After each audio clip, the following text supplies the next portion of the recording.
Hello and welcome to the Squared Circle Psychobabble. My name is Michael Valenti. This is Rob Valenti, and tonight it's a special episode where we are doing the Fighting with My Family review, the biopic of WWE superstar Paige. Before we get to the review, make sure you subscribe and hit that bell for notifications as we're trying to hit 5,000 YouTube subscribers before All Elite Wrestling Double or Nothing. Now, if you're seeing this video as a non-wrestling fan, don't worry. We're going to give you a wrestling fan's point of view on this. And if you're one of our subscribers, we're going to give you a wrestler's point of view of this video. So, Ralph, let's start it off. The question I think a lot of people will ask is, do you have to be a wrestling fan to see this movie? I don't think you necessarily have to be a wrestling fan, but for somebody who has followed wrestling and knows who Paige is, I think it's going to be very easy for them to enjoy this movie. Not only that, but it's also really easy to kind of have an emotional connection to it, right? Because the one thing the movie does really well is kind of establish her upbringing. They tell you a lot about how she grew up, kind of coming from a dysfunctional family, her journey through NXT, her growth as a person, and ultimately her debut on Monday Night Raw, where we know she wins the Divas Championship at the time from AJ Lee. They do a really good job of establishing the story. It's really easy to connect with the character, and ultimately, I think at the end of the day, that's what makes for a good movie. Personally, I think that a non-wrestling fan might actually enjoy this movie more than a wrestling fan because there's not as much wrestling. Yeah, there really isn't. There's really not that much wrestling into this, and I think they do a very good way of letting non-wrestling fans know exactly what it takes to be a WWE superstar and just a professional wrestler in its own right.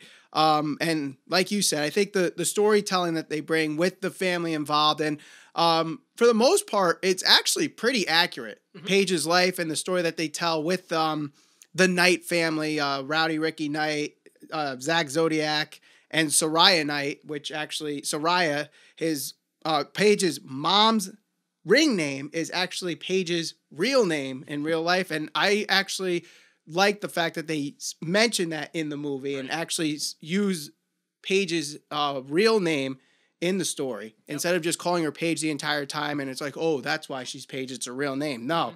Mm-hmm. I think Vince Vaughn was actually surprisingly good in this movie. Yeah, I think Vince Vaughn obviously is known for his roles in comedy, when he's portraying a comedic figure. You know, right. Obviously Wedding Crashers, he's known for that. Other movies similar to that. But he did a really good job. He was also, he played a much more serious role in this. Yes. He was kind of Paige's mentor throughout NXT, which they did a really good job, like I said, kind of establishing that relationship. So I think he did a good job. Now, the character itself was not a real NXT superstar, NXT trainer, mm-hmm. but there was one NXT trainer in the past that as soon as I saw Vince Vaughn actually talk in on camera, I knew exactly who they were going for, and that is Hugh Morris. Bill DeMott. Yep. Bill DeMott. That was like the easiest parallel between the two. A lot of similarities between the character of Vince Vaughn's character and Bill DeMott here.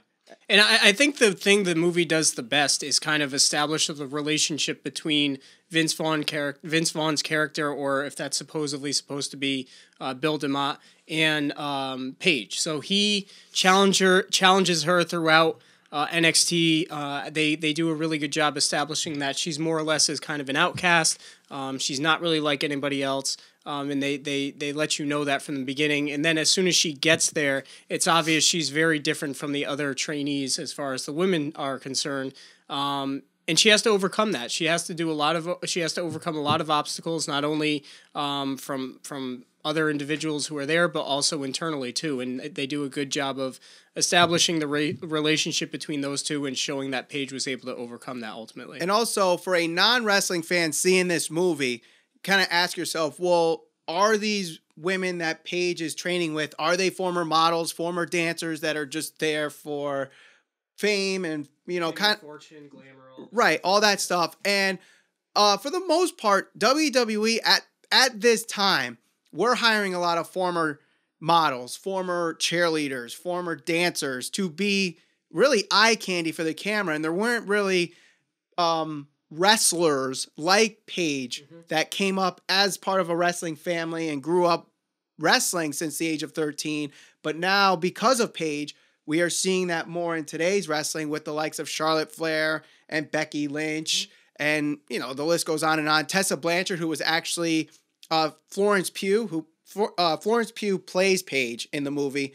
Her stunt double is the one Tessa Blanchard that is also of a wrestling family, the daughter of Tully Blanchard. And for the little wrestling that there is in this movie, I think they did a really good job with the in-ring work. It wasn't, you could not tell that these were actors, and the stunt doubles that were used did a really good job wrestling. So what'd you think of the in-ring wrestling in this movie? Well, I thought the in-ring wrestling was good. But like you kind of pointed out, there really wasn't too much in-ring wrestling. I mean, at the beginning of the movie, when they're kind of establishing the relationship between Paige and her brother Zach, that's really when you saw a lot more wrestling. NXT, it was more so, like I said, her journey trying to overcome obstacles, whether it's internal or external. You know, one of the things that she kind of had to overcome was the fact that there were a lot of women there who were either former dancers, cheerleaders, what have you, and you know, they came from different backgrounds, and Paige obviously came from a wrestling family. So she felt like she should have been a step ahead of those people when that wasn't necessarily the case, because as we talk about all the time, WWE is more concerned with being a brand, right? It's entertainment. So you get all people from all different walks of life. They have athletes, they have people who grew up watching wrestling, they have people who got into wrestling later on in life.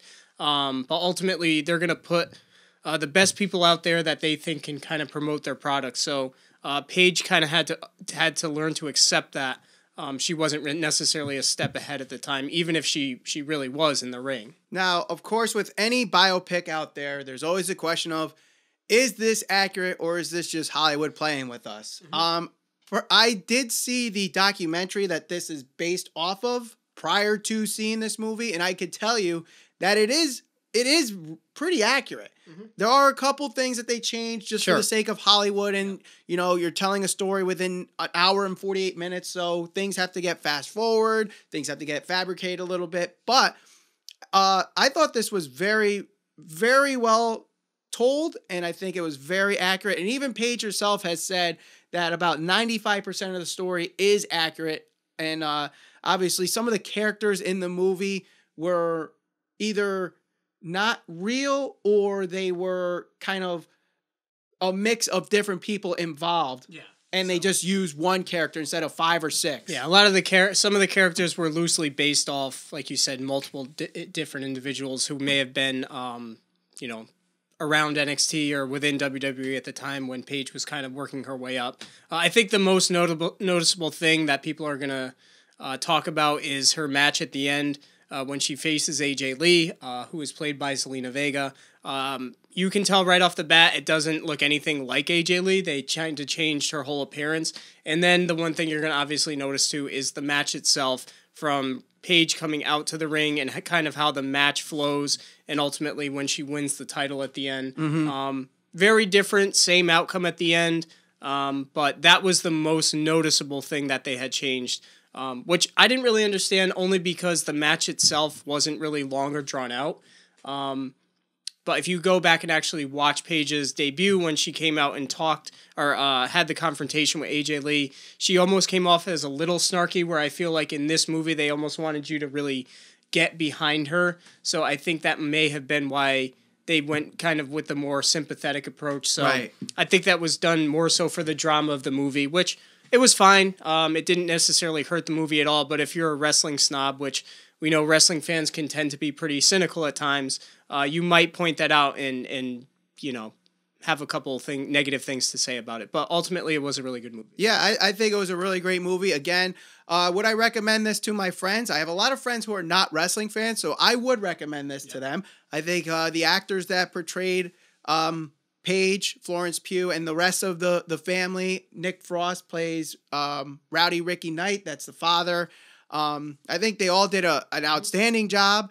I thought there would be a little bit more comedy into this movie, especially with Nick Frost and Stephen Merchant, who wrote and directed this movie. I thought there would be a little bit more comedy involved. But in the beginning of the movie, there's a lot of British slang and a lot of British comedy that if you're not familiar with it, it may go over your head very quickly. Well, you definitely get a lot of snarky comments and a lot more. I'll be honest. There was a lot more colorful language than I anticipated throughout this movie. I thought it got the PG-13 rating just because you're going to see a lot of in-ring work, you know. But at the end of the day, I think it got the PG-13 rating because of the colorful language that they used and some of the things that were said. So, if you go see the movie, be prepared. I enjoyed it. I didn't mind that at all. But it's not really necessarily a wrestling movie that you might want to bring your young child to. Right. There was actually, I think, an infant that was there when we were seeing the movie. I did hear a couple babies cry. But you know, I thought it was a good movie. So if you had to give it, let's say the Dave Meltzer star rating. Yeah. 5 stars. How many stars you giving it? Well, Rotten Tomatoes, I think the critics gave it a 91%. The audience gave it a 90%.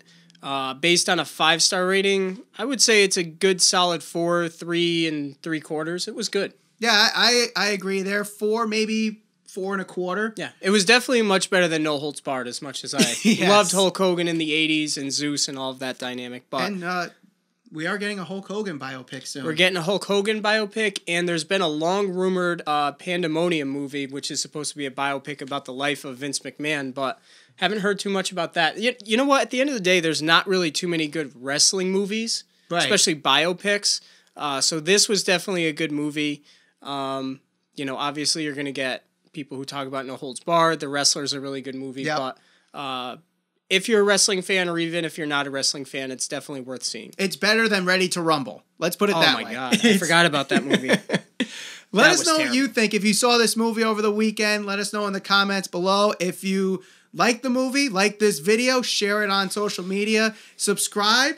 We're trying to get to 5,000 YouTube subscribers before All Elite Wrestling, Double or Nothing. For my brother Ralph Valenti, my name is Michael Valenti, and thank you for watching this Fighting With My Family review on the Squared Circle Psychobabble.